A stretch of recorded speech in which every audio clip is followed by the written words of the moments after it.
Good afternoon, everyone. Thank you very much for joining us. I've got the lovely Muriel with me this afternoon. We are actually starting 5 minutes early today, and now there is a slight delay between Facebook and YouTube. So I think typically they run between 20 and 40 seconds behind what we're actually saying on our side. So there can be a slight disconnect in terms of synchronization. But one of the things I would ask you to do is if you could just very kindly tap into the chat window through Facebook or YouTube or Periscope, wherever you're seeing us today, and just introduce yourselves. And also, if you could very kindly indicate you can see the screen okay, or the video okay, and also audio is okay. Right. So also, just a quick tip. Actually, I can see someone say good afternoon, but if you come in via the group, you need to just set up the security settings. So in Facebook, so we can see who you are. Otherwise, you just come up as a Facebook user. Muriel, just a little tip on your side as well, actually. You might want to sort of open up Facebook in the group so we can try and figure out who some of these kind people are, if that's all right. But someone's very kindly said good afternoon and also hi both.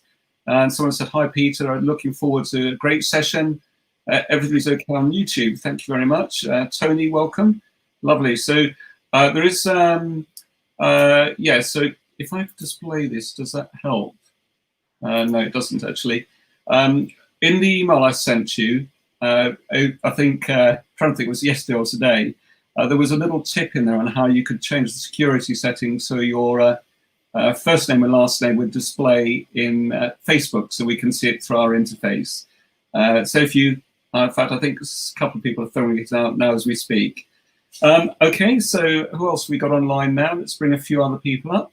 So we got Tony with us, I can see. Lovely. Who else we got? David Hall. Welcome, David. Sorry, I should let you do it, shouldn't I? On your side. So there's a fight of the controls over here. So we're officially still pre-start at the moment. So let me just change something on this side. Okay, so we're about 3 minutes to go. And we start at 5 o'clock. So Mira, what's it like in Liverpool today? Is it nice and sunny today? Or? In the Wirral, it's been quite nice actually. Yeah, it's been quite sunny. It's a little bit overcast at the moment, but it's still very warm out there. So that's nice. Yeah. I'm in South London, so Croydon for my sins, so it's nice and sunny down here. But yes, so do introduce yourselves via the chat. That'd be lovely. So Mira, I'll let you keep a few people out. Yep. We've got Terry. Terry's joined us. Hello, Terry. Oh, Ellen. Oh, gosh. It's going so quick. Everyone's joining at the same time. David. Hello, David. Good. All right. So just trying to... Oh, Oriani. Oh, what a lovely name. Hello. Okay, we're starting about a minute and a half. So again, if you could keep on introducing yourselves, that'd be perfect. Okay, good. So Muriel, who else we got? We've got Tony. I'm not sure there. I've got a Facebook user, but I can't see a name. Yeah, it's something to do with the group. People just need to change their security settings in. Oh, I see. I see. Yeah. Good afternoon. Mandeep. Hello, Mandeep. Okay, good. All right. Probably just a safe thing. If you've not been able to figure out the security settings in Facebook, if you just put your first name and last name after your little message in there, that'd be really nice because we're not seeing who you actually are, which is a little bit frustrating. Yeah, we don't really be calling you a Facebook user. Hi, Deborah. Nice for you to join us. I think Elaine's figured it out and Tony's figured it out. So is David. Yeah, brilliant. Okay. Stuart's with us. Hello, Stuart. Yeah, Stuart's welcome. So just as a very quick reminder before we get started in about 20 seconds or so, anyone who's coming via the group, Facebook group, and the Fast Start group, can you just make sure your security settings in Facebook are set in such a way, following the prompts I emailed you about, but also in the tip you've got here, so the security settings are enabled so we can see who you are. So at the moment, a lot of you were only seeing as a Facebook user. So just introduce yourself. If you can't figure it out, just put your first name and last name after your message. That'd be brilliant. Right, without further ado, in which case we'll get started because it is actually now 5 o'clock. So just bear me a second and I'll be ready to go. Just gonna figure out how to switch this off now. I do apologise. My eyes are all over the place. I'm keeping an eye on emails if anybody has problems getting in, and looking at my messages on my phone. Right, good. So what we're going to do now, we are going to officially get started. So without any further delays, so we're bang on 5 o'clock. So today is very much about sharing market insights and what it's going to look like returning to the new normal. This is the first of a 5-day session. I've got the lovely Muriel Gibbons with me today. We are having to look at 3 different screens, or certainly I am simultaneously, so just bear with me. I think we've got about 140 people who've registered for today. So moving on from there, what we'd like to just quickly share with you is, sorry, I actually have script a couple of slides, a little bit of an introduction about ourselves. So first of all, I formed Business Growth Bureau about 6 years ago. Muriel, I've known Muriel for about 12 years. Muriel, is it overall? In fact, Muriel, we've got no audio on your side. Yeah, I think it's about 15, Rupert, for my sins. Good grief. Yeah, so you can't escape. But you'll notice on the right-hand side there that there's several main areas that we sort of focus on. We work with you to help you grow your business. We also explain some social selling techniques. We're very interested in growing you as an individual and helping you to scale and grow your business. The central thing really has to be your customers, your clients, and what your products and markets look like. And that's obviously key to everything we're sort of talking about. And today this is the agenda for the rest of this week. So today it's about market insights and what return to normal looks like. Tomorrow it's about the importance of resilience in building your tribes. Wednesday is about 12 pillars or strategies for growing you and having a successful business. And day 4, which is about the social selling blueprint for sales success. And we will be running a little bit of a LinkedIn bonus session over that. I noticed a lot of the questions have been coming up before today, have really been everything to do about how can I get more clients and grow my business. So I know that's going to be a big session in itself. And then on day 5, which is Friday, we've got the action plan and what we expect, what it's been like, a quick review over the last 12 months, then looking really at this year and then moving in towards the end of this year. And then we'll be looking into next year as well and sharing some insights over that and some key strategies for moving forwards. So moving on from that, in terms of live streams and everything else, what I will also just mention is every day we will have one prize winner who will win a £20 Amazon voucher. And on Friday, we've got the big competition where someone can win the top prize, which is includes a laptop and software and lots of training and support. And the total package is worth just under £7,000. So more details on that later on today, so you know what comes next. And for those of you who are having difficulty joining us, I can see someone's just messaged in the last few minutes saying they have some difficulty joining. The best thing to do, if you're not sure where to go and you need a shortcut, if you go to businessgrowthbureau.com/fast start, okay, that will take you to the group. Muriel, on your side, can you just quickly check the group itself and make sure we've accepted everyone in that's applied in the last 30 minutes? I have. We've got another. There's a couple more which I'll just accept now.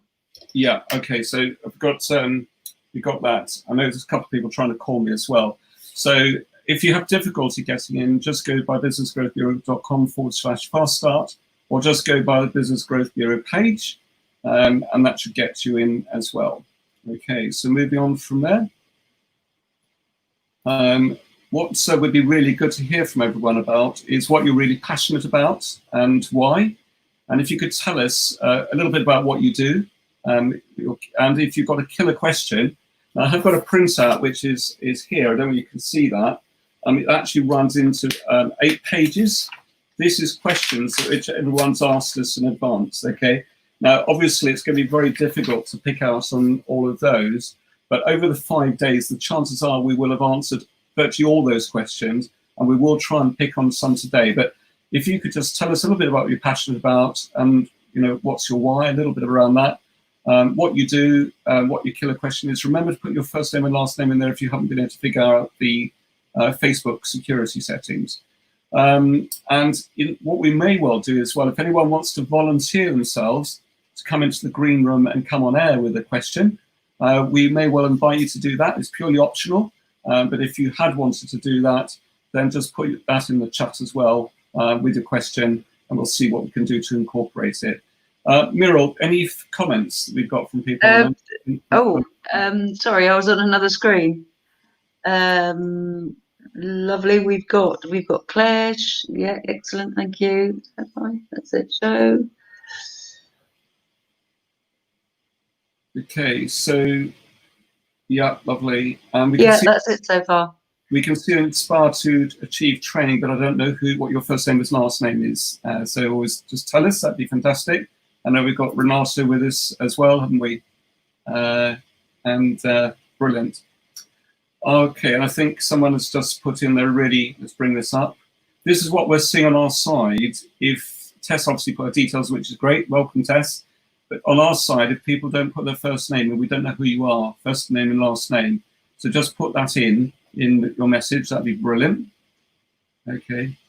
I think we've got some others joining us. We've got Keith Lawrence. Hello Keith, how are you doing? Thanks very much for joining us today. And we've also got Tony as well, sharing. Okay, so welcome. Right, so in which case, I'll let you bring a few more up on the screen while I continue, if that's all right. Yeah, sure. Okay, lovely. Okay, so basically, if you could do that, that'd be fantastic. And just give me a second, I'll move on to the next part. Just a tiny bit, a couple of fun things actually as well. So those of you who've been on this previously will know that I'm very passionate about in building what I class as circular relationships. So what I mean by that is figure out who your clients are, your prospects, your partners, your associates, your staff, your investors, and try and make everyone feel good about that relationship. That is really important. Now, we are animal lovers. That picture in the middle there actually was our last dog. Unfortunately, she died in September last year, but we've just got this lovely little puppy in the last 10 days. So she's a very recent addition to the family. And let's just come to Muriel. Muriel, tell us a little bit about yourself, your hubby, and your sons. Okay. I have a husband. I have 3 wonderful boys who are quite grown up now, as you can see from my age. They're 35, 30. Oh no, they're 36, 35, and 33. One lives on Ibiza. One lives up here in the Wirral with us, and the other one is still down south. Great boys, as you can see. Although some, especially Jonathan, the younger one on the right, although he looks the older one, looks quite scary with all his designs on his body, but you know, he doesn't listen to me. But he's got a heart of gold and he's soft as anything. I'm really, really proud of them. Proud mum, yeah. Yeah, good. Yeah, and they're a good bunch actually as well. So I can vouch for that. A little bit more, a couple more introductions. I don't know whether Hugh's with us today or Chris. I got Hugh's. I found a partner with ourselves. Chris Cooper hosts the show with me every Thursday, which is great. And Karen Davis is a very keen supporter and also a bit of a mentor to me personally. She puts up with some of my Witterington every now and again, gives some good guidance. Alex Smith was involved with us a little bit as a volunteer, but very much value his input. He's very in touch with what's relevant, especially for people perhaps a little bit earlier in the business career and so on. So it tends to come up with some very novel ideas. As I say, we will invite people, if they want to do so, to come on air into what we class as the green room. And we can have several people in the green room and bring you in one after another. So what we will say, though, is if someone actually is on air a bit too long, we do have the Graham Norton red chair as well, although we don't have the lever to go with it. Anyway, it's a bit of fun to feel that you can put your name forward if you're keen to do so. So let's move to a few valuable market insights. And this is something actually Barnaby shared with everyone last week, but this is the information that come from the Office of National Statistics from 2018. And you can actually see there in total there's a bit over 11,000 businesses or small businesses in the UK. That does also include some of the larger ones as well. Now those figures, they all look a little bit confusing. But the bottom line is that what we're trying to say is that in reality, the whole market is very, very skewed towards micro business. So this is something a little bit easier to understand. So what we've got here is a pie chart. Now this is looking at limited companies, it doesn't include sole traders, okay? So if you look at limited companies, give or take, there's about 3.2 million one-person businesses in the UK, okay? There's an addition to that, about another 1.2 million, which employ between 2 and 10 people. And there's about another 220,000, which employ between 11 and 50 people, okay? And only less than 1% of businesses are employing more than 51 people, okay? Now, if you look at it that way, so that means 74% of people in terms of limited companies are literally one-person limited companies. So the director themselves, or as the employee, that's a one-person business. And there's 1.2 million employ up to 10, between 2 and 10 people, okay? Now, why am I focusing on these stats in particular? The reason I'm covering this in particular is that if people don't have some really good insights in terms of the distribution of business throughout the UK, it's in reality, there's a real chance you're going to get your marketing completely wrong. And in reality, your product portfolio or product mix is also probably not properly balanced. Now, obviously, if you were to look at the corporate space, say, I think it's about 7,000 corporate entities in the UK. They, on the other side of that, they do account for a bit over 50% of the workforce. So there's 7,200 businesses in the UK, or whatever the number is, account for over 50% of the workforce. But it's the smaller businesses which actually count for the rest.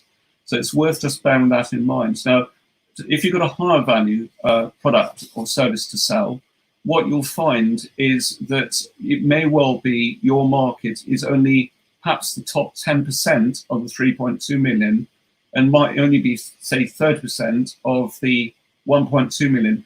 And that's not taking into account any other forms of market segmentation.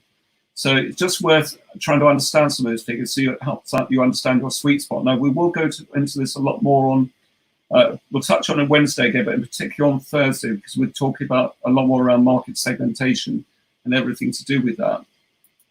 And I know today we've got a lot of coaches, trainers, mentors, and consultants with us today. And for those of you which have not heard of this, there's something called the rule of 3/3, okay? And what that basically means, if you're largely selling time for money, and if you've got 260 working days in a year, and then by the time you've knocked off public holidays, statutory holidays, sickness, and time which you want off with your family for other reasons, that leaves about 220, 230 working days in a year, okay? Now, what you tend to find is that the average coach, trainer, mentor, or consultant probably only spends about a third of their time on billable time. The other third of the time will be on prospecting and trying to find clients. And the other third of the time will be on self-development and void periods, okay?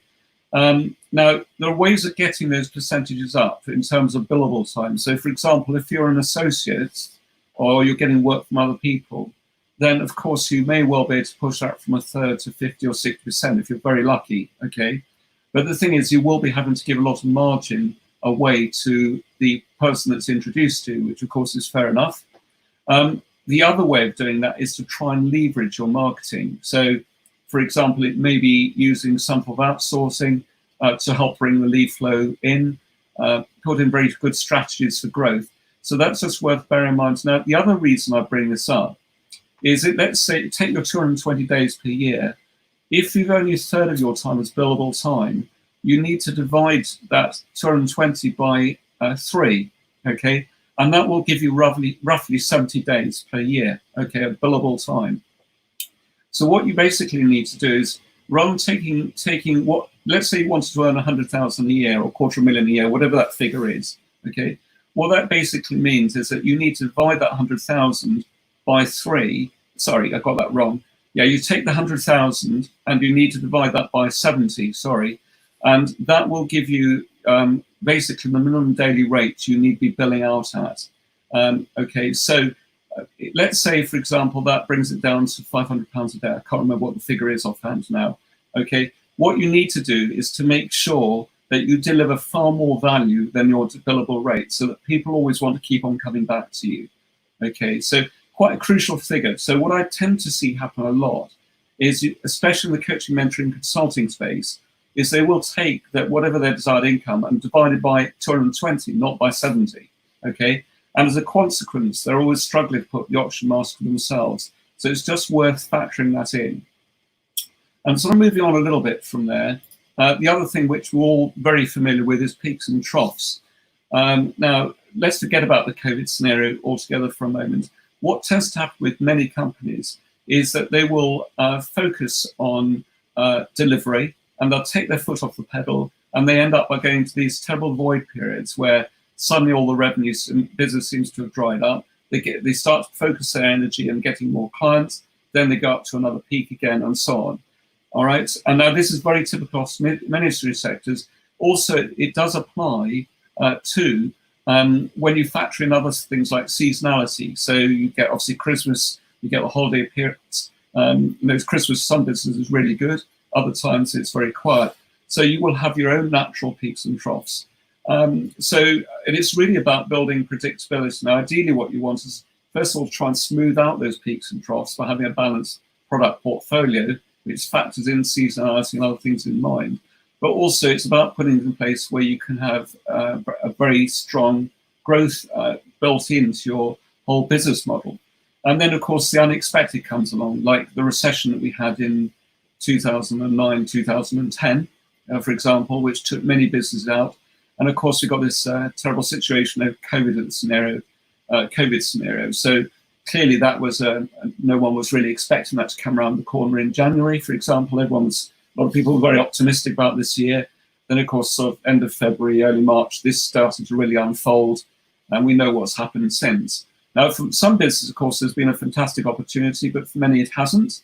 And so, but the bottom line is you have to be prepared for the unexpected. And we'll be discussing over the next few days what strategies we can put in place to deal with that. Now, moving on from that, the other thing which is worth considering is what we class as a social selling blueprint. Now, again, we'll be going into a lot more detail. We'll touch it again on Wednesday, but we'll be going into a lot more detail on Thursday in this, okay?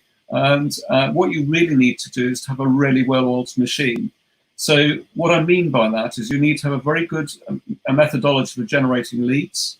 Your prospect nurturing process needs to be really sound, okay?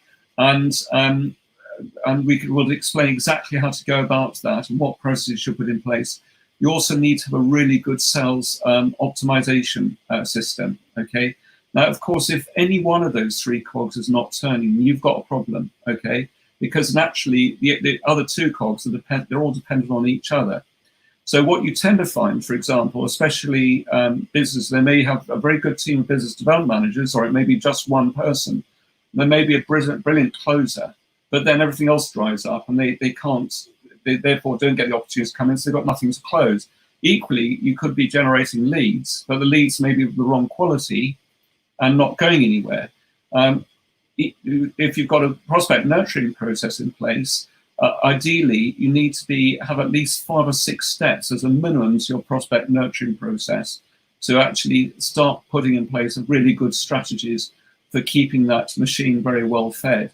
Now, obviously, I think I saw some questions come up in the sheets over here, and as I was looking through them, for example, I've noticed some people are very uncomfortable about selling at the moment, as it were. The nice thing is the methodologies we're going to be sharing with you as the week goes on don't mean an overt selling process. It's actually much more about engaging in the right way so that people want to have those conversations. They're actually asking to have those conversations. And that's the crucial thing. People need to be asking to have those conversations. So we will drill down a little bit more as time goes on. I'm going to take a slight pause now. So Muriel, have you got some questions? any introductions you'd like to cover off? Any questions? Yeah, I've only got one. In fact, somebody, I'm not sure, it's a Facebook user with no name. Are the slides going to be made available? The slides won't be made available till at least after Friday, okay? And the reason simply for that is we've got a competition on Friday with a big prize, and it's got to be a level playing field, okay? So I'll come on to that a little bit more a bit later on, but the answer is not yet, okay? All right. In fact, I think in PowerPoint, this is like a 450 megabyte presentation, believe it or not, because all the images throughout the next few days. But what other questions have we got there as a matter of interest? I haven't seen any specific questions, more like, I mean, this is interesting from Ellen. Right, so what's Ellen saying here? So, of course, we lost the context there. Yeah, which slide were you talking about, Ellen? Sorry. I think that's the slide where we talk about the rule of 3/3, if I recognise it, to work out your daily rate. Yeah. Okay, so that's interesting. Ellen, if you feel like putting yourself forward to come into the green room, do type that in the chat window. Just put that in there, and we might bring you in a little bit later on. There was somebody that wanted a red chair, and I can't think who it was. Who was it? Remind me. Can you put something in the chat? Okay. So yes, okay. So Claire, let me bring Claire's that one up from it. You've asked about how to get the best from LinkedIn. We'll be going into a lot of detail on that, especially on Thursday. Okay. We've touched on a little bit today through the prospect nurturing process, or the social selling blueprint. It's a little bit of a teaser into it. We'll be going to a mass amount of detail on Thursday. We will be going to a bit more detail on Wednesday as well. Okay, so what else have we got there? Well, welcome to Andrew. Yeah.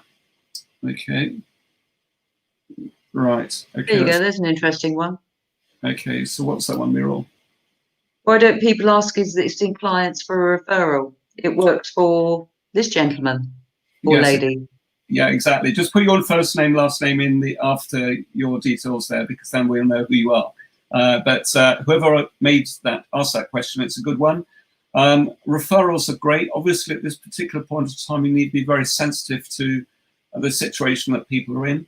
Clearly, if they're really worried about their own business and the survival of their business, it may not be a good time to ask. But if you've got some really good clients who you've serviced particularly well, then of course they may be very pleased to give you a good referral. And indeed, that's a good model. Now, referrals are brilliant. Of course, it can be very lumpy. So you can sometimes get 2 or 3 referrals off the back of each other.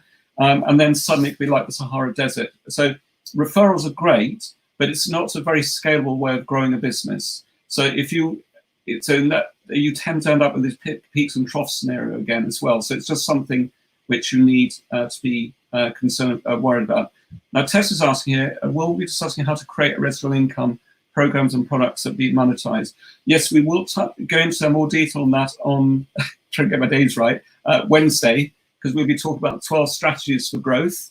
Okay, and we will be talking about your balanced product portfolio.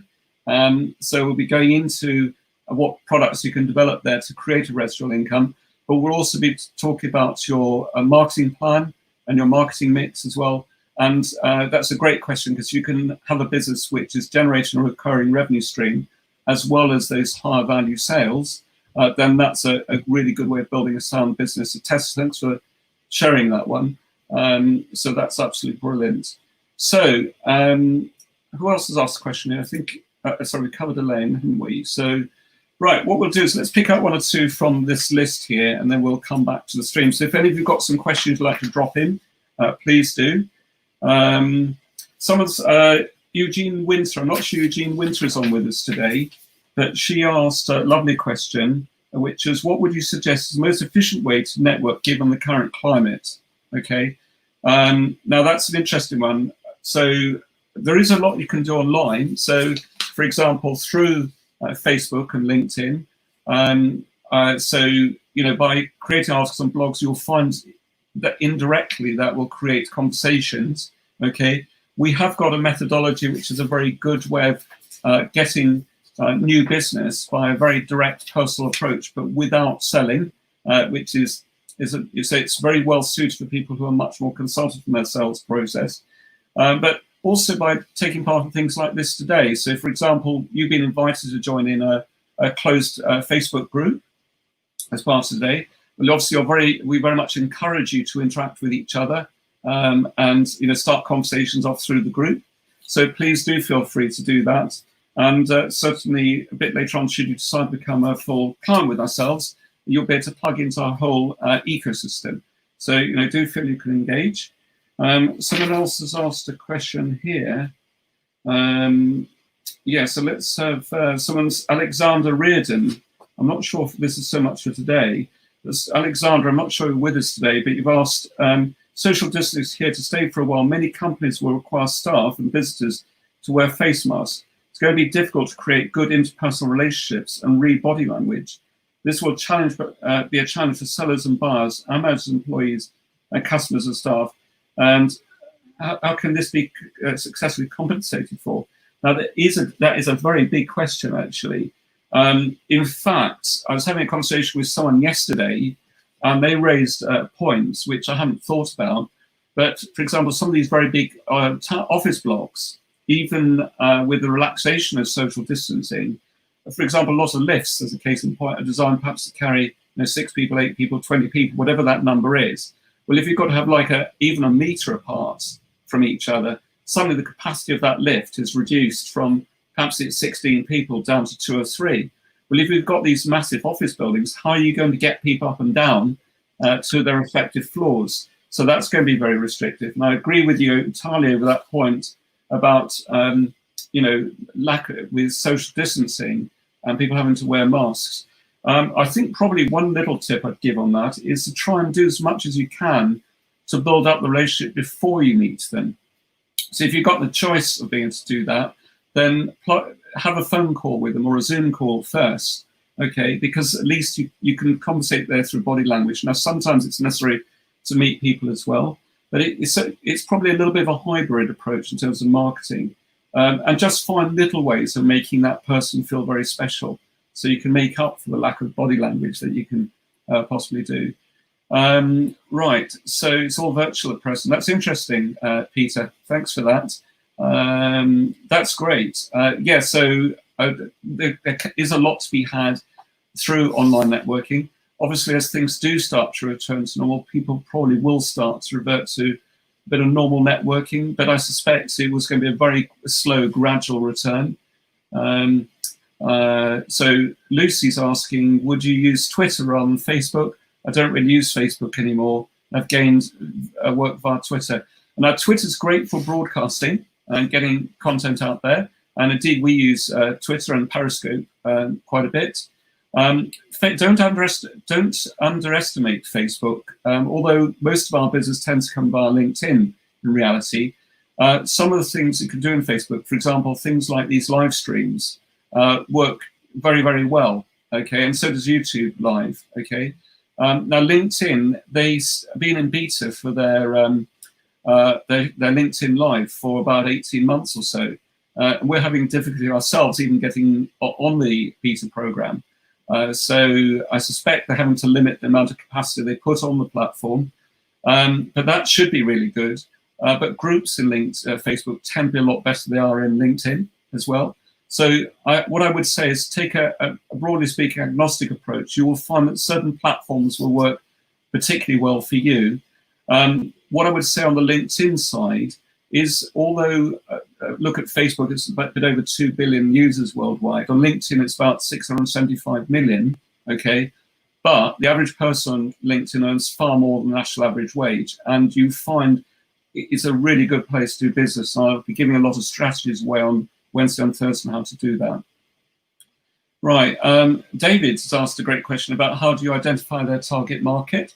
Right, now, again, you've got some brilliant tools in the toolbox. David, I'm not sure what sectors you're actually in.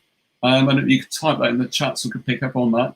But if you are mainly in the business-to-business space, then what I would say to you is then LinkedIn is really good if you can, if it's business to business, because you can search on demographic data very easily, especially if you use Sales Navigator.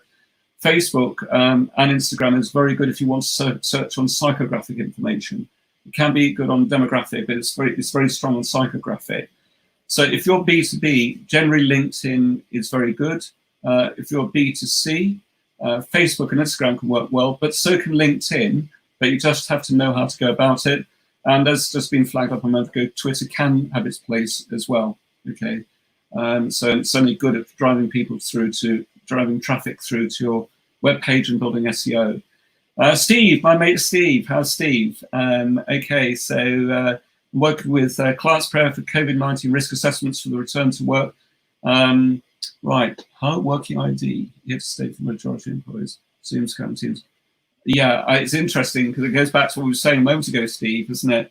But you must be very busy at the moment. If you're not, then speak to us again and we can help you. A bit cheeky there.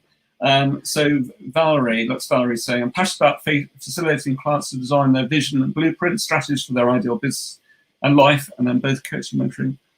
Okay, about to launch a book. Sorry, what was the rest of it? Oh, sorry. Yeah, about the book and the group online program in July. Great, okay. Interesting. Right, so sorry, David's come back to us to say the sector I think was business and mentoring. Yeah, of course. Yeah, I wanted to make sure David was covering that properly because we've got a couple of Davids in our network we know as well. So just going back, can you just play the last one for a second, Meryl? Which one, Valerie? Yeah, Valerie, for a second. Yeah, so Valerie, a question I've got for you is what strategies are you putting in place for growth yourself? Okay. Now, just one slight word of caution I'll give people who are in the coaching mentoring space. In that space, there is a vast amount of content. Okay, so if you, the US, for example, is about 2 years ahead of the UK on that, but the US was very saturated 2 or 3 years ago with content and information that coaches, mentors, trainers, consultants are putting out there. The UK is a little bit behind the US, but because of COVID, people are moving their business model, a lot of their business models online, which of course is a very good strategy. But the trouble is that you put, Valerie, and use this as an example, I hope that's okay. But the thing is, you're going to be competing in a very, very big pool, okay, which has got lots of competition in it. So what's really important is about how you can differentiate yourself to everyone else. What other value can you add into the mix, okay, to make you different? And one of your biggest competitors on there actually is not just coaches and trainers, consultants, mentors, whoever it may be, but one of your biggest competitors out there is actually YouTube. For example, and of course YouTube, people look up information for free. So just bear in mind, you've really got to do something quite different. And it's about ways of adding other values. So it might be through webinars or live streams or whatever it may be. Try and think of some extra tangible value you can add to what you're creating, okay? And just stay with us till Wednesday and Thursday, Valerie, as well, because you'll become a lot more insights on that then when we cover those good things. Any other questions, Mira, before we move on to a bit more content? Right, okay, so Leroy Joseph, I'm a trainer provider and will need to change to the new times. What's the best way to set up a virtual presence? Training online will need to fall in line with award-winning body. Now, I think what we might do, because it's very similar to the last question, I think, Leroy, what I'd probably suggest is if you join us on, again, Wednesday and Thursday in particular, you'll find that really helpful. Tomorrow's about resilience and mindset and everything else like that too. So join in that. But that's very relevant for Tuesday and Wednesday. So Tuesday and Wednesday, if you could pick up on that, then that'd be brilliant. Any other ones, Mira? Yeah, just put one up there. Okay. So it's Alison. What are the different realities that are showing up in organizations in lockdown? What are the different realities that are showing up in organizations now we're seeing? Right. I'm sure 100% understand what your question is there, Mira. Can you understand what the question is? Sorry. What's the different realities that are showing up in the organisation now we're establishing lockdown? Can you just elaborate a little bit more on that question, Alison? We'll come back to that, all being well. Okay. So, one, so Mira? We'll move on to the next one. Yeah. Okay. Well, there's a nice comment from Phil Mitchell. Right, lovely. I say Phil Mitchell because Steve looks very, very much like Phil Mitchell from EastEnders. But it's a lot softer. Yeah, he did say that himself. We wouldn't dare call him Phil Mitchell. He actually referred to himself. No, absolutely. Right. So what we'll do, Muriel, I'm going to continue, but if you could try and pick a few other ones out, if you just remove the comment for a second, if that's all right. Yeah, I'm just trying to find it. That one. Okay. Okay, lovely. So let's go back to where we were a second ago. Okay, so we talked about the social selling blueprint. So now this is another interesting slide. Now this applies with an organisation which have perhaps got a team of business development managers, but he's actually very relevant for one person or very small business as well. So what you tend to find is that quite often people spend their time on the wrong things. So the graphic on the left is where you've got perhaps a team of business development managers, or you've got one person by themselves, but they're just trying to do everything themselves. So, for example, that business development manager may be also responsible for all the prospecting, okay? And then they're having to reach out to cold prospects. And then, of course, the rest is about travel and admin and service. So 65% of that person's time is either spent people where there's no existing relationship or they're cold prospects. Now, what's can be very frustrating with that is that it means that the business development manager or the sales director, or if you're the owner of the business, you're just not able to leverage your time properly. Okay, so you're getting frustrated because you're failing to achieve your sales targets. You're spending your time on low-value tasks, and what you tend to find as well, people burn themselves out. And if you've got a good business development manager, for example, they may well actually end up by leaving because it's just too hard for them. Okay, because most business development managers, do want to overperform their targets, but it's about just trying to stack the odds up in their favour. And there's a very big hidden cost as well, because it might take 6 months to get someone trained up to your products or services. But if they then go and leave because they get frustrated, then you've got to start again with someone else. Well, if you can actually get it working on the right-hand side of the graphic like that, so 65% of the time is working with people who are hot prospects, then that's going to work a lot better. You're going to not only are this business development manager going to go over their sales targets, but you're going to be happy as a business because you're going to be much more profitable. And also you'll find that the rate of staff churn will be much lower. So, and that will have the effect of also increasing your profitability as well. So just think about some strategy to put in place to help with that. And we will be going into a lot more detail on Thursday about strategies on that. The other thing is that I would just urge you to consider, if you look at LinkedIn, and this is not your fault, by the way, but we estimate that only 25% of profiles are properly optimized on LinkedIn, okay? Now, LinkedIn want your profile to look like a glorified CD. Now, if you're looking for a job, then make your profile look like a glorified CD. That's absolutely perfect. And indeed, LinkedIn make a lot of money out of recruitment agencies, so it happens to suit them very well, okay? But if you're wanting to use LinkedIn as a serious business tool, your profile needs to be optimized completely differently, okay? And also the part where you describe a little about your own career and everything else with it. And I'll be going into strategy on that a little bit on Wednesday, but mainly on Thursday again, okay? But if it's poorly optimized, what you'll find is you'll be continually missing the mark all the time. And as a consequence, you're going to find LinkedIn is going to get very frustrating for you. Okay, so, and you'll be missing a lot of golden nuggets. Now, again, I'll suggest on Thursday in particular, I'll go into detail about how to optimize your LinkedIn profile and do it the right way. And I bet, believe me, it makes a massive difference.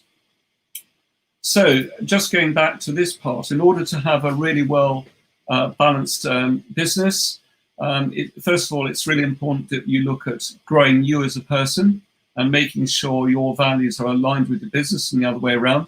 Because when things are tough, it is that bit that actually helps it push you through. You need to have very strong strategies for growing your business. You need to have a really good social selling system, especially in the days of COVID, for example. Having a very direct cold sales approach just does not really cut it anymore, okay? You've got to be much more sensitive to the way, what people are really saying. And then if you wanted to really scale your business, then of course you need to look at a whole range of other things as well, like your systems and your intellectual property and your scalability and also your breakability. We'll be touching on that on Wednesday. And in terms of your customers, your products, marketing mix, we'll be looking at that in much more detail on Wednesday and Thursday as well.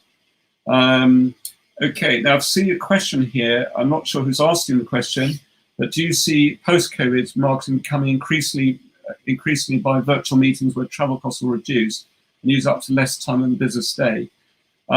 Yes, I think that's already happened to a large degree. There is a lot more going on in the way of virtual meetings. But I do think that when things do start to turn some form of normality, which may not be really till the early part of next year, for example, before things start to return to a fairly good sense of normality, then I think there will be a return to face-to-face as well, because for the very reason that someone flagged up a little bit later on, at the end of the day, it is about this social interaction. So, for example, today, I'm having to accentuate my behavior a lot more than I would normally do, because in effect, video conferencing is like is a static medium. Okay, it's static. It's almost 2D, if I can put it that way. So, for example, a person that was really good at this last week, if you didn't see it last week, I would urge you to go back to it. But Barnaby Winter is a really good case in point, because he was talking about your branding and marketing, making it work. But he was very, very animated. He actually had his props, which he made really good use of. He accentuated himself. So from what otherwise would be could be quite a dull presentation, he was almost coming out of the screen and speaking with you. It was very, very different. And I don't know who was actually on the call last Thursday, but if you'd like to see that, what we'll do is just some reminders at the end. I'll share a link with you so you know where to get access to the recording itself. So I think you'll find that really interesting. So we will be visiting this again a little bit more over the next 2 days. So do come back with us on that. Are there other questions before we move on to the next part? I think I've put them all across, actually. Okay, there's maybe a few I might have missed along the way. So let's look at Elaine for a second as well. Mira, if I just grab that for a second.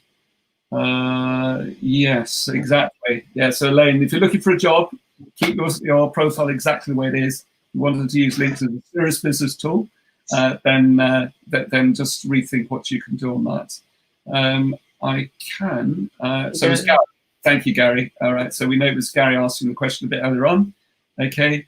And we can see this question here. I'm not sure who this is from again. So hi, Rupert. I've started to run an outdoor global live coaching webinars around the campfire, right, in Sweden, to inspire people to find their inner peace even during turbulent times. I have a great feedback, but the choice of time hasn't been the best for a global market, and I think people feel that technology puts them off. Next week, I'm launching a recorded webinars with added bonuses for a small fee. I'm keen to see the interest that this will have. Yeah, that's absolutely great. Well done on that. I'm not sure who you are. I do apologize, but I can't. If you want to put your name up in a minute, that'd be absolutely fantastic. Yes, so yes, we are living truly in a global world at the moment. Again, just bear what I said in mind a bit earlier on, that you will be competing with lots of other people out there when you start to put things online. So if you're going to do recorded webinars, you also need to interface with some real live events as well, because people want to deal with real people at the end of the day. So I don't know whether it helps a little bit on that. So Lucy is saying here, human beings are social beings and have been benefits to travel reduction. I think it's likely we'll end up with a hybrid, but teamwork is much harder via online links, not impossible. But you have to think differently. I 100% agree with you, Lucy, on that one. So was it Pyre Web a moment ago? Thank you very much, Pyre. I'm assuming it was yourself then. Brilliant. And do you think small businesses have looked for opportunities to embrace the change brought about by COVID? So it's Steve again. Hi, Steve. I think some have. I think, Steve, you probably have. Steve is into health and safety and risk assessments in COVID-19. So you're far too smart not to have spotted that one. One of our other clients, for example, has been to adapt his business very, very well to the COVID scenario, and his business was very badly hit initially. In fact, he may well be on the call today, or certainly will be tomorrow. But yeah, Steve, thank you very much for sharing that. So who else have we got here?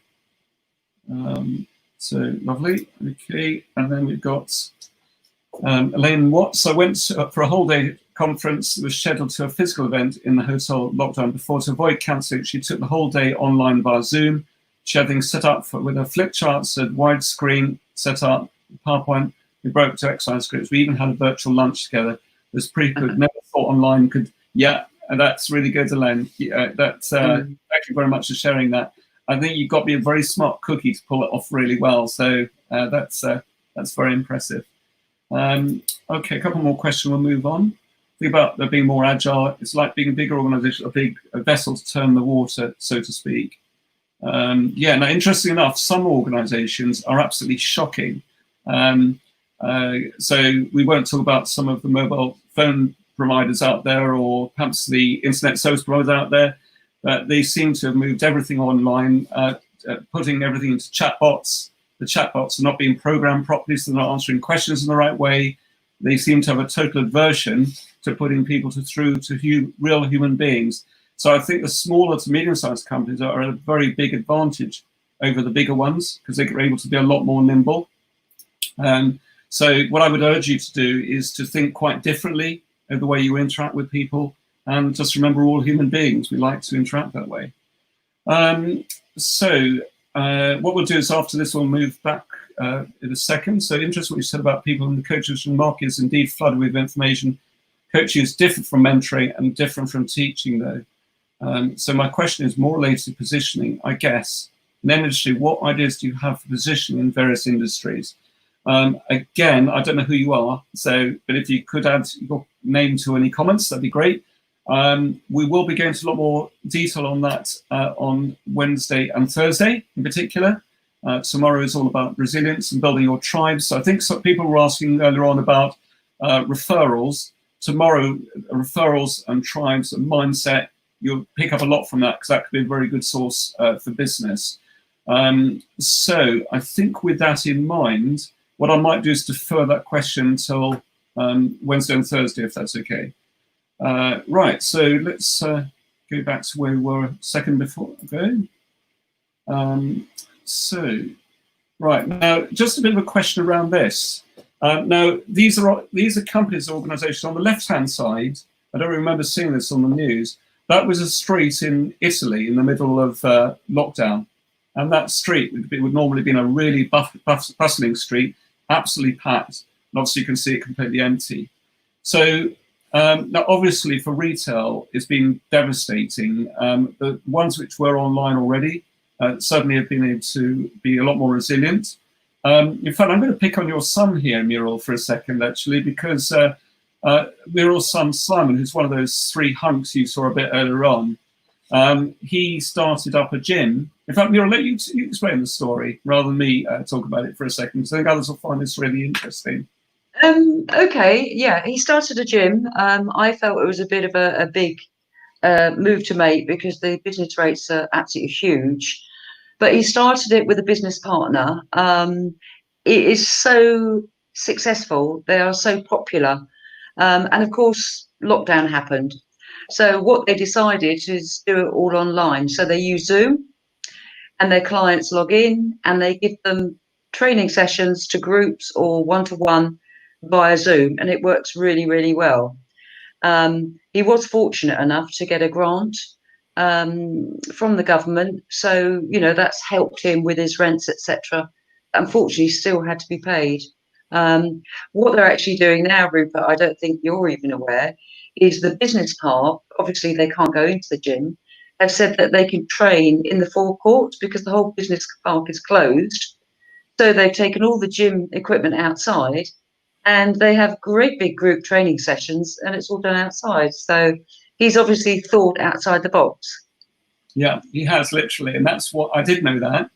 And yeah, because I saw it on Facebook, because Sam is very active on Facebook, Instagram in particular. But it's really quite funny. But he's used Facebook and Instagram very, very well, actually, because not only have they moved outside, but it obviously, when you go to gyms, a lot of it's just about being fit, but it's also about the social aspect as well. And because he's been able to move the whole thing outside, and of course the weather's fairly decent at the moment, which helps, you know, it's actually very different. So what he's done, he's actually put up a lot of this video footage online, and of course it makes it very interesting. So Simon is a master and a real, very ingenious at this. And I also have to say your other son, Jonathan in particular. And Yeah. he's Jonathan is a concierge service in Ibiza. So if you're going there on holiday and want a nice villa or a flash car or club entry or anything like that, that's what he does. And he, again, is really, really doing well, even with the situation as it was. Yeah, is doing well. And it's because he's been different. So the reason I flashed this up, I want to bring those two stories in, Muriel. I hope you didn't mind me dropping that in. Right. You know, I think it's very relevant for what we're talking about here, because you've got the obvious ones. So, for example, when I was looking at Amazon as a case in point, and if you look at Google, which I think is known as Alphabet, it's their parent company, and then if you look at Zoom, and if you look at Facebook and Microsoft, their sales have gone dramatically up. Surprise, surprise. Now, Amazon, I think, seen some of the biggest increases as well. So there are certain businesses which are doing very well. Certain takeaways have been doing very well during the pandemic. But of course, restaurants have been very bad hit, so pubs. So let's have a quick look at this. So I've been pleasantly surprised by a number of customers' prospects regard COVID as an opportunity to regroup and refocus, bring forward product development projects, enable them to, they're lovely. If you've got some examples of that, again, put your name in the chat, please. That'd be fantastic. But if you could give us a bit of insight as to what type of business they were, that'd be really interesting. So just picking out a couple of things here. So employed with telephone answering. Yeah. Right. Okay. Now, Claire, you'll find. Claire, I think I know which company you're from. Actually, I better not mention you online. Yes, we run a very, very boutique call center, which I've personally used with. They're very, very good, by the way. I think you've been able to keep a small number of team in the office, haven't you? We've also got a lot of people working from home. Right, if it's the trades, traditionally Facebook would be the best place for that, and Instagram. If it's more professional businesses or businesses which have got higher ticket sales, LinkedIn tends to be particularly good. But there is a natural crossover between the two. And we'll go into a lot more detail on that on Wednesday and Thursday, Claire. So if you could just stick with us on that, that'd be lovely, if that's okay. So I'm going to just pick up David's comment for a second. That's interesting. Yes, that's a good one. I don't know if Simon's looked at that, Muriel. And then we've got... and using it. And use it, really. Yeah. Well, those, Michael, I think this has been an amazing opportunity for us all to reinvent ourselves and maybe even more into new areas that we not had the impetus to do before. Yeah, Elaine, that's great. Again, if you've got examples, by all means, drop that into the chat. Okay, so what else we got? Lovely. So Claire, have we covered this one as we have as well? Right. Yeah, okay, brilliant. So Muriel, is there any others I've missed there? So I was pinching the live stream from you. No, I don't think so, Rupert. Only in that the Claire you were talking to was the sales manager for the Claire, of course, that we... Yeah. Okay. I'm going to be nice. Thanks, Claire. Bit confusing. It's a Claire from Anscom, if I've got the right one. I know it's a different Claire, but they're a great call centre, and I've dealt with them a lot in the past. Now, interesting enough, there is a big elephant in the room. Now, we obviously know about the COVID scenario, okay? But I'd just like to pose a bit of thought with you. I'm going to be a bit cruel with you here just for a moment. So, what is the real elephant? Is it the coronavirus and the economic impact? Is it the seasonal effects or disruption in the market? How about competition and desirability in the marketplace? What do you have to sell? Is it still relevant now? Do you have an issue with bad debt? Customers either paying you very slowly or not at all? Do you have a lack of access to finance? Are you struggling with leads or sales? Or are you possibly focusing on the wrong things? Now, all these are contributors. But what we would say is, and I would say, I'm going to say something here in just a moment. This particularly was an issue 2 months ago, 2 or 3 months ago. I've noticed that people are taking a much more positive tone now. But this has been a real issue. A lot of it's been about mindset. A number of times I've heard from people over the last few months of people saying, well, with this current situation, I can't really trade very much at the moment, so I've started to focus on some product development or marketing, product development, or rewriting my business plan, or redoing my website. Now, those are all very admirable things to do, but in a lot of cases, it's a cop-out, okay? Now, what I would say relating to that is that it's always very important, in fact, even more important at times like this, to look outwards, not inwards, okay? And the natural instinct for us is to actually go within ourselves, okay? But in reality, this is a time to be speaking to your current customers, your past customers, your associates, your advocates, your prospects. Even if it's not overtly to go out to sell, it's about building on that relationship, demonstrating you care. And what I would say is during core hours, you should be ideally looking outwards. During non-core hours, focus on things like your product development, your redesign of your website and all these good things. Because at the end of the day, if you don't look actively outwards and spot new market opportunities, in 3 months' time, you're going to be in a much worse position than you are now. So I have noticed, and in fact, it's very noticeable in this chat today, that people are generally taking a much more positive tone. Now, it may well be that because those of you who've joined us today are not a representative sample, because you guys and girls are the ones who've chosen to take action. A lot of people don't take action. They look inwards and then wonder why they're in a worse position tomorrow than they are today. So now a bit of positive news as well, and just share. This is taken from May, which is probably in the middle of really the depths of being in the middle of lockdown at its worst. And obviously they predicted then the economy would shrink by 25%. And not surprisingly, that's been borne out as we've seen over the last few weeks. But what they've gone on to say is that the gross domestic product will fall by 14% this year compared to last year, before bouncing back by 15% in 2021. So what we should be looking at now is what we can put in place to reinvest in our business and make sure that we're riding on the wave as the market starts to return. Okay, so thank you very much. Not sure who said that a moment ago, but I just caught the top part of the message. We perhaps come back to those in just a moment, because I think we're getting a bit close to time. With these, we're a bit more relaxed over timings, because we'll make sure the pure content's always covered in the hour, but we do want to make it highly interactive. So for that reason, if people have still got questions at the end, we will stay on a little bit afterwards if as appropriate. Now, I'm going to touch on bounce back loans just for a moment, okay? Now, a number of you have heard me speak about this before, but others haven't, okay?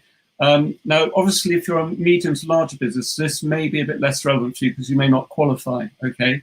But the vast majority of businesses almost certainly will.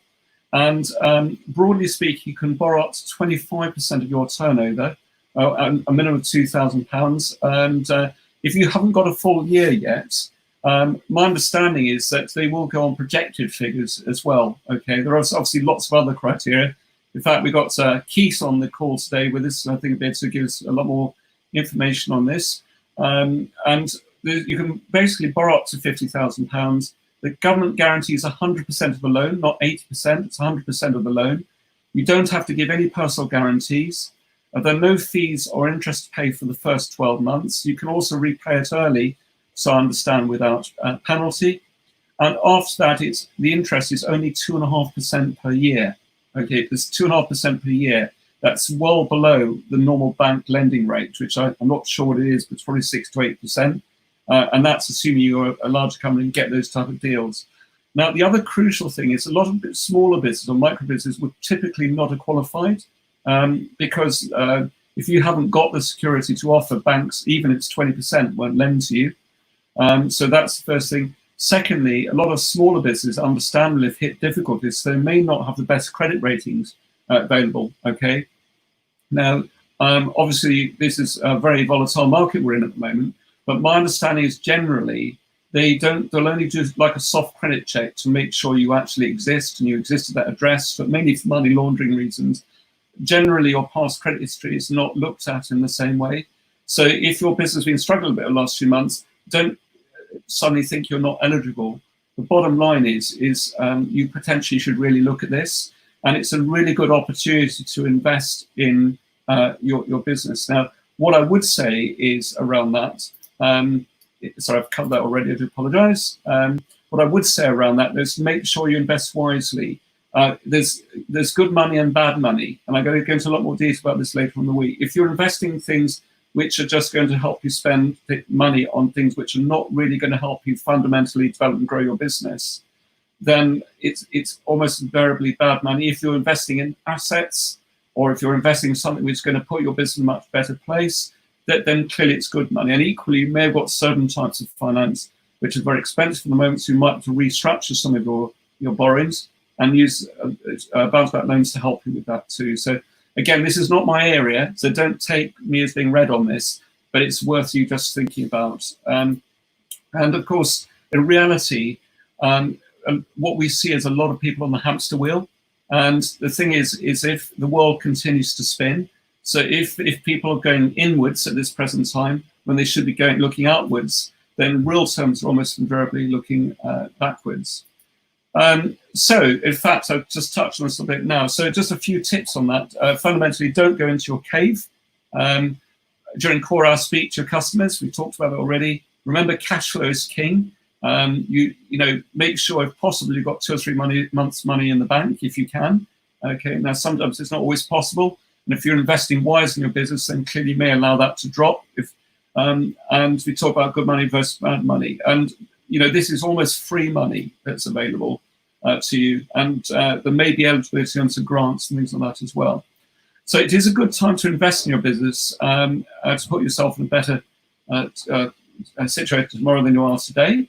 And we also recognize that running a business can be a pretty lonely journey. So just to slightly set the scene, one of the things that we did but when this COVID scenario broke out, and I remember discussing with Miro, discussing with several other people, because of course it impacted us just as much as everyone else.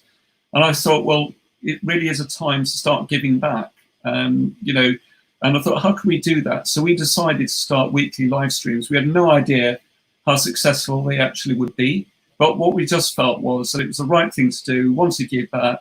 And what's happened, they've taken a momentum of their own. We invite different guest speakers in each week. And if it's an area that you've got lots of value to share, maybe we even would like to invite you. So just bear that in mind as the week unfolds. People who particularly start to come into our community, who want to find ways of helping you, but it is genuinely about helping and sharing value with others. So, but also, we want to be here to support you in what's going on and create very strong social groups where you can work together so you can build on really solid foundations. Now, I'm not going to go into the service side too much. We do have full service provisions, as you would expect, and these are all available to you, but I'm not going to cover any of that today.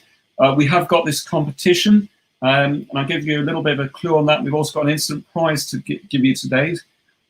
So the competition, we're going to do this on Friday. And what we're going to do, we're going to do all this live.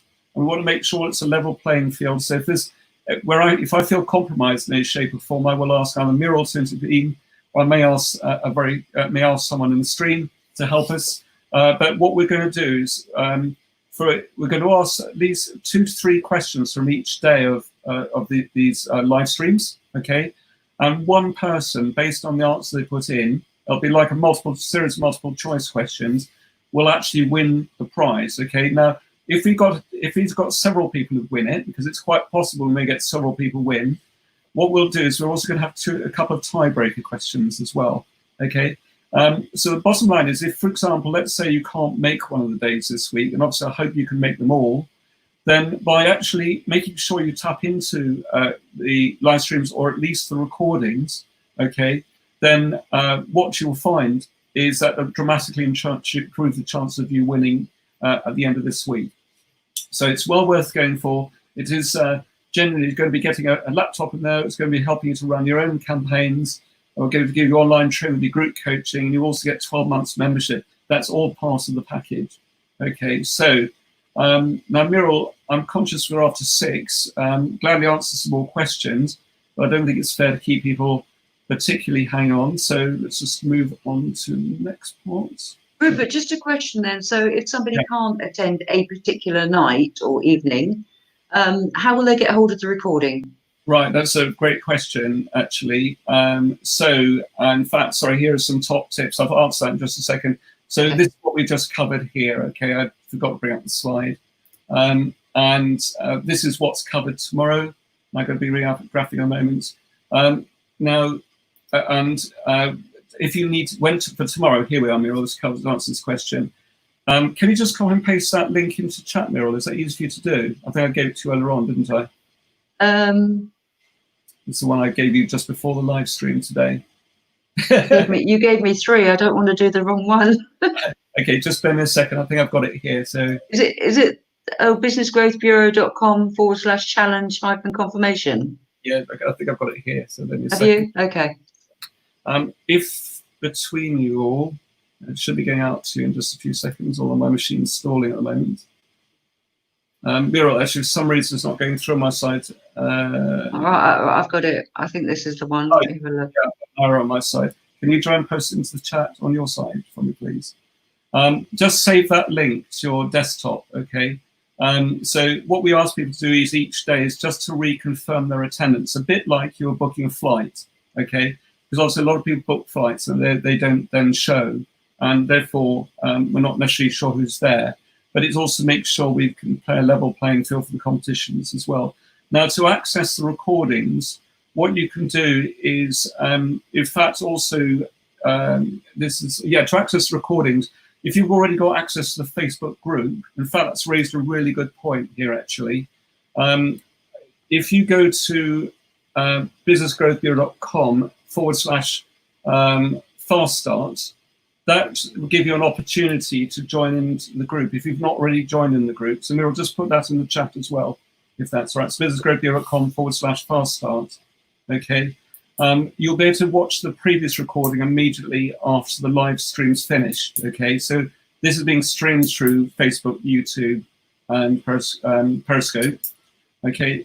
Now, interestingly, those of you who couldn't display your names today because you had technical challenges, you can also take part via our Business Growth Bureau page. So if you were to go to Business Growth Bureau, you go to facebook.com and just type in Business Growth Bureau in there and go to our page. There are live streams through our page there, and we don't have this problem with the groups. It's unique to groups, unfortunately, in Facebook. Okay, but yeah, so that's the thing to remember. It's just tomorrow, just log in via that page. That will take you through there. We also know you're online, which is good. And it helps us with the draw on Friday. Now the draw. So this is for an Amazon voucher. So the question is, earlier on, I referred to the Bank of England figures. What rate of growth? The person who gets the answer right puts it into the chat, okay? Right answer in chat. Remember to put your first name and last name in case it doesn't come up. Person who comes up with the right answer first in chat is the winner. So what rate of growth was the Bank of England predicting, the end of this year going into next year? What rate of growth were they predicting? The first person that gets the correct answer is the winner for this competition tonight. Quick. Right, just waiting for you guys to type. Right, so we've got Facebook using, thanks guys, see you tomorrow, perfect. Right, okay. Right, okay. Right, so let's have a look.